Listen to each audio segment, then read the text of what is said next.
that ain't going nowhere.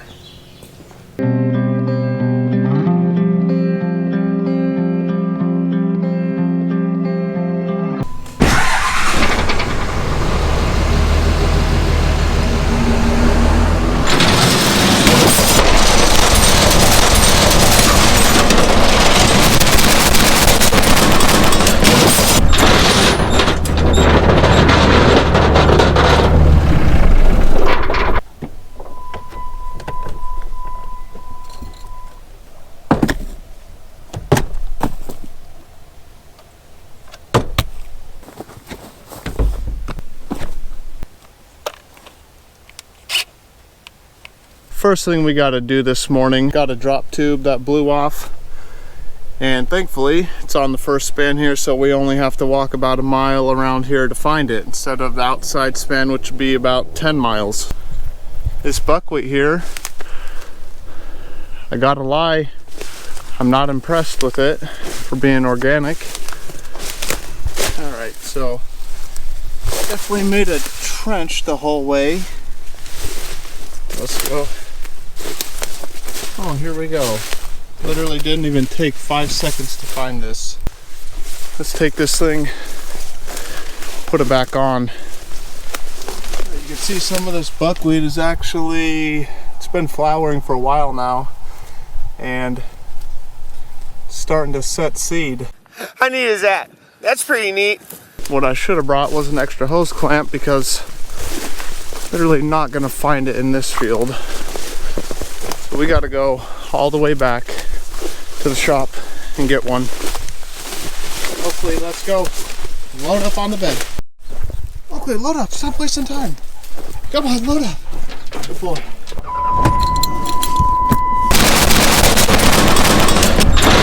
Okay, all we gotta do, scale this thing all the way to the top, 30 feet in there, and then tightrope walk across this thing one-handed to get to that downspout.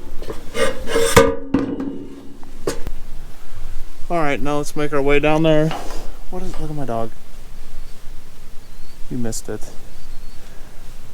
Look at him. What is he even doing? Oakley, what are you doing?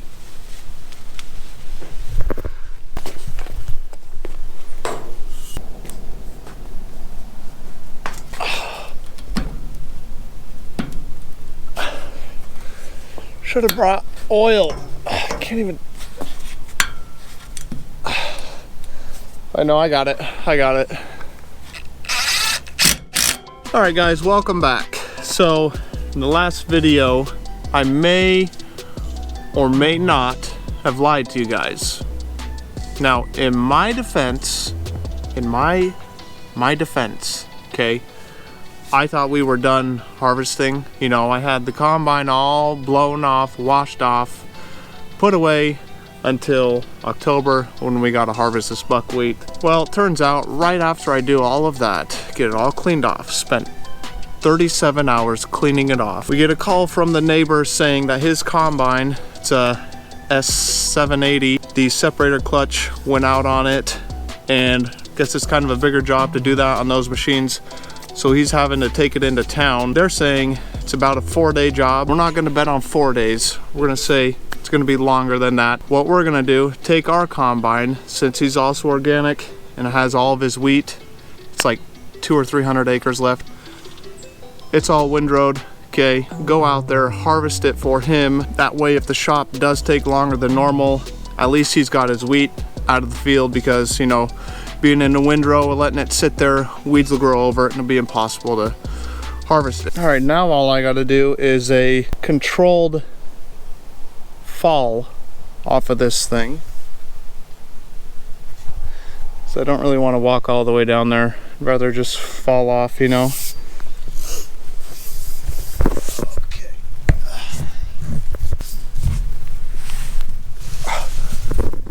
Whoa.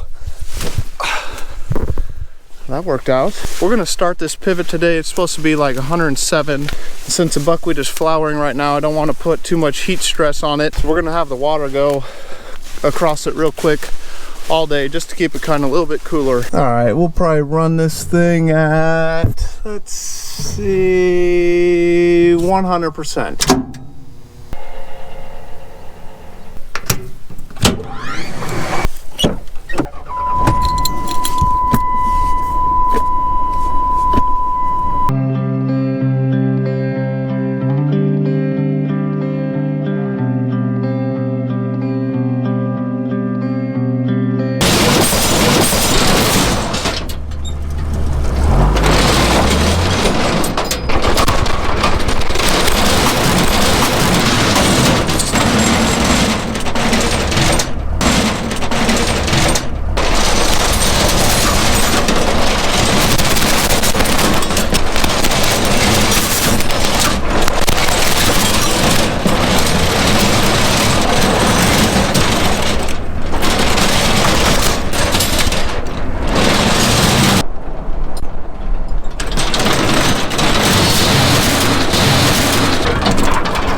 Dude, I really need to get a toolbox on there, huh?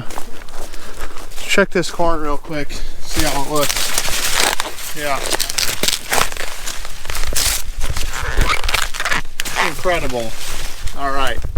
It's good to know the corn is doing good. Hopefully you want to load up. It's a little messy back here, so watch out. That's a good boy.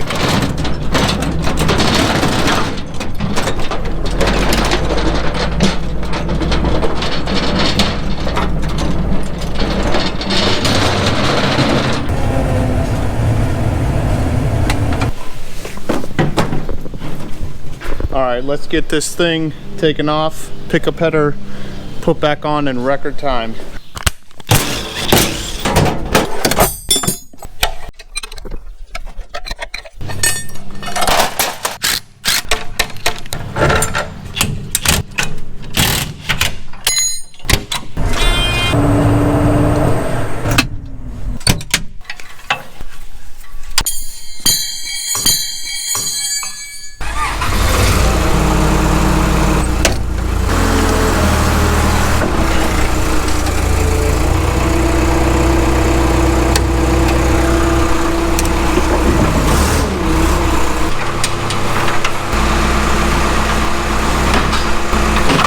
Alright, we got this reel off right here. Let's back this thing out. Go set it over there, get the header, bring it over here, and then put it on.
I don't know, not that impressive.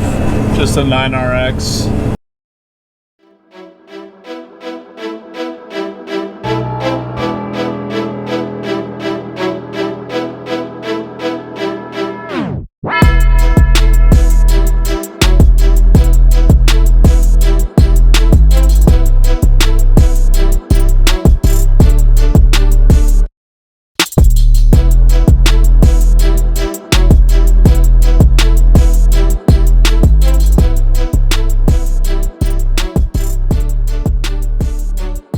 Alright, I'll give you guys a quick tour of what they got here, what they're running for their grain cart and what's pulling it.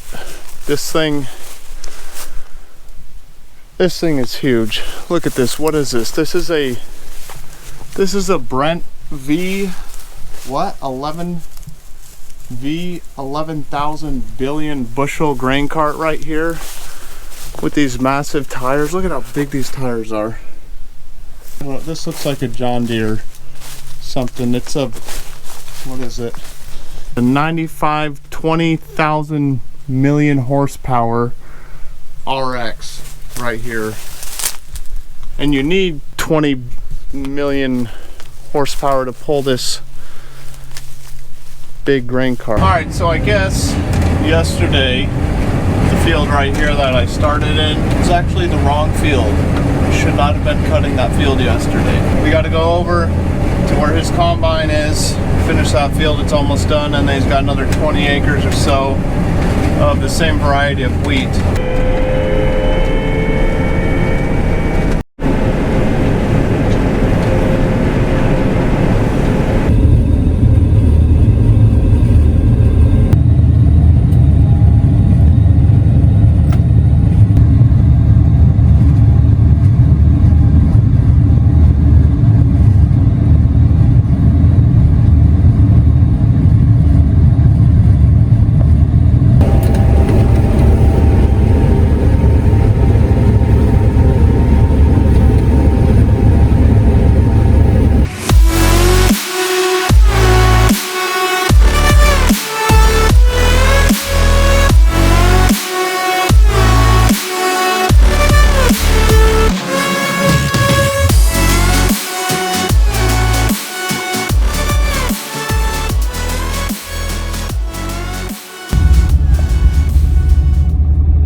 Oakley, load up.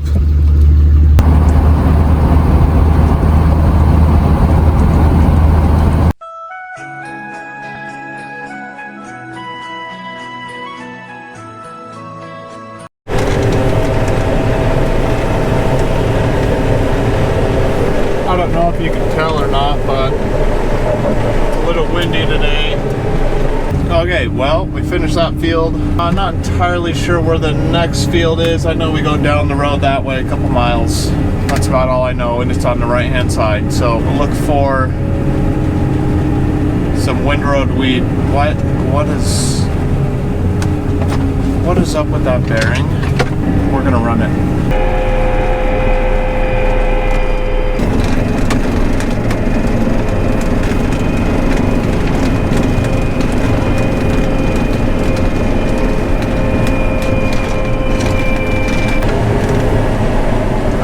Good thing I don't care to see what I'm combining. Little dusty. Look at, we got like that's about an inch of dust on the steps.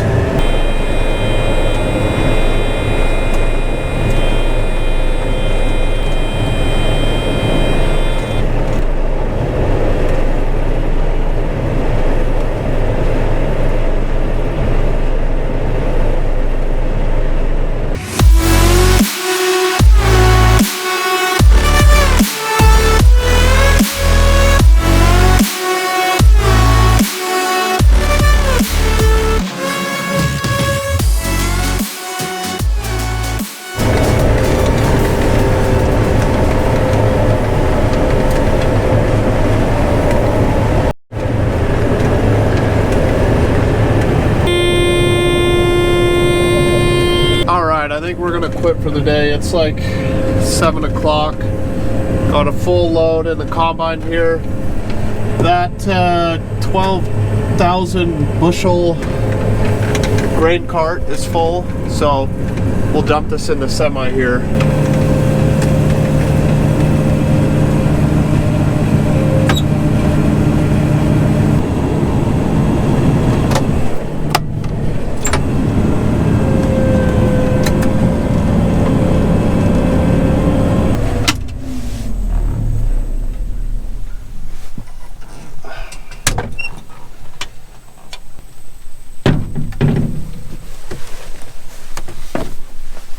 Oh man, a little stuffed up.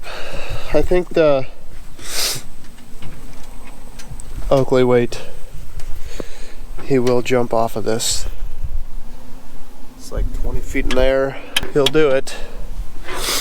Wait. Wait.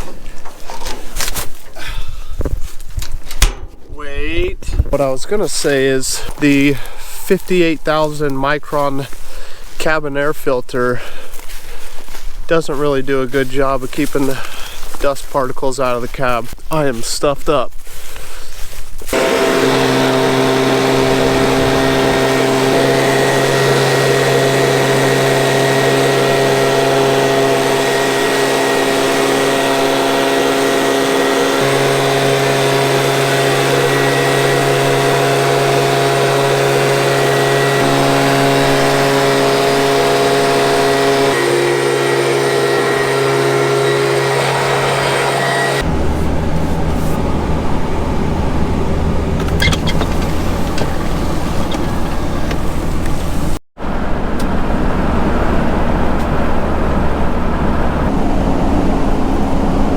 This is probably the slowest I have ever harvested a field. My speed, I'll just tell you this. Number one, there is a massive amount of wheat out in this field. If I had to guess, in my humble, experienced opinion with farming, this field is probably pushing 400 bushel wheat. This combine is no X9 combine, alright? This is a 1992 John Deere 9500 combine, alright? Trying to harvest 400 bushel wheat. We're gonna go a little slow, okay?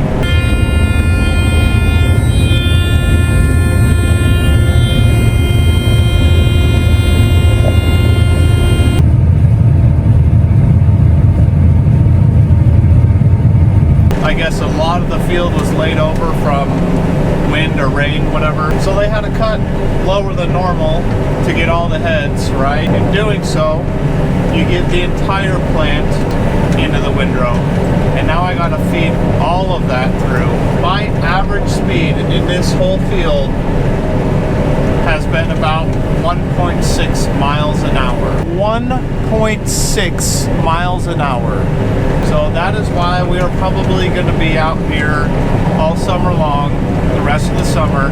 And if you didn't think 1.5 miles an hour was slow enough, check this out. Every time the pivot track lines up with the windrow, some of the grain falls into it like that and makes it even harder to pick up. So the speed I go during that is 0.0 miles an hour. Thankfully it ends right here and we can speed back up to 1.5 miles an hour.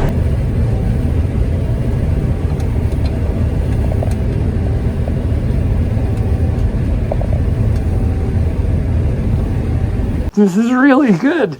This is really good. My heart soars with the eagle's nest.